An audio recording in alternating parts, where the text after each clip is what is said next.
1855 সালের 7 জুলাই ভোগনাডি গ্রামে 10,000-এরও বেশি সাঁওতাল সমবেত হন।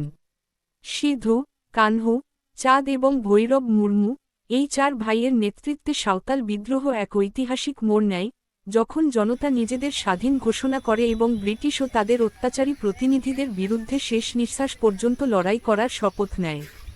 আমি 1855 খ্রিস্টাব্দের 20 জুলাই হইতে 30 জুলাই পর্যন্ত বীরভূমে বিদ্রোহী সাঁওতালগণের বিরুদ্ধে অভিযান চালাইবার ভারপ্রাপ্ত হই। 20 জুলাই প্রাতে 56 এম.আই.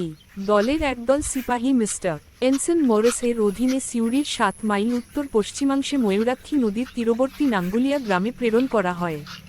আমি মিস্টার এনসন মরিসকে বিদ্রোহী সাঁওতালদের গতিবিধি লক্ষ্য করিতে এবং সম্ভব হইলে যাহাতে তাহারা ময়ূরাক্ষী নদী পার হইয়া আসিতে না পারে তদ্বিষয়ে সতর্ক রহিতে উপদেশ প্রদান করিলাম।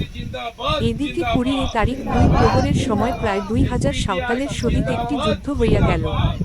সাঁওতালগণ ময়ূরাক্ষী নদী পার হইয়া অগ্রসর হইল এবং লে ডিলুমিনের শিবিরের নিকট আসিয়া উপস্থিত হইল। লে ডিলুমিন সেই সময় তাহার 35 জন বাছা বাছা সিপাহী লইয়া সম্মুখীন হইলেন এবং অতিরিক্ত সিপাহী দল উপস্থিত হইলে সঙ্গে সঙ্গে মরিসকে তাহার সাহায্যার্থ উপস্থিত হইতে আদেশ দিলেন।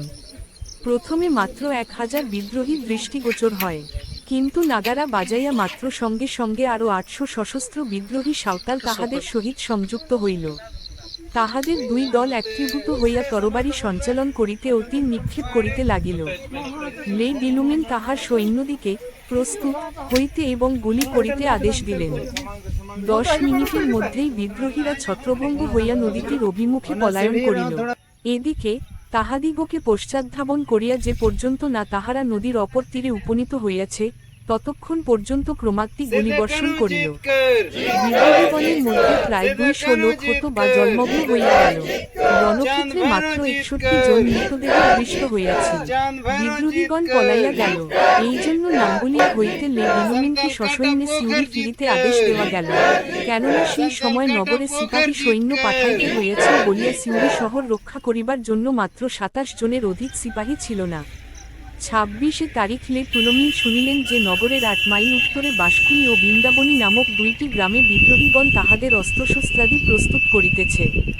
এই শুনিয়া তিনি খয়রাসন হইতে লেটুক্সকে তাহার সহিত বাম দিক হইতে আক্রমণ করিবার জন্য মিলিত হইবার আদেশ দিলেন এবং তিনি নিজে দক্ষিণ দিক হইতে আক্রমণ করিবেন জানাইলেন। এই উদ্দেশ্যে 27 তারিখ 6 মাইল দূরবর্তী স্থানে লে ডিলুমিন ও লে রাইক্স 106 জন সিপাহী সহ যাত্রা করিলেন।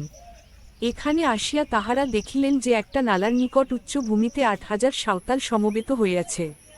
এই নালা অতিক্রম করা আদৌ যুক্তিসঙ্গত হয় নাই, কেননা গুলি বর্ষণের সঙ্গে সঙ্গেই বন্যা স্রোতের মতো 8,000 বিদ্রোহী তাহাদিগকে আক্রমণ করিলে পলায়ন করিয়া আত্মরক্ষা করা ভিন্ন তাহাদের আর কোন উপায় রহিল না।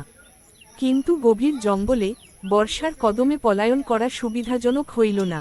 ফলে লে ডিলুমিন 13 জন সিপাহীসহ মৃত্যুমুখে পতিত হইলেন। অবশিষ্ট সিপাহীগণ জঙ্গলের নানা স্থানে ঘুরিয়া ঘুরিয়া লে রাইকস সহ নগর এবং তথা হইতে সিউড়িতে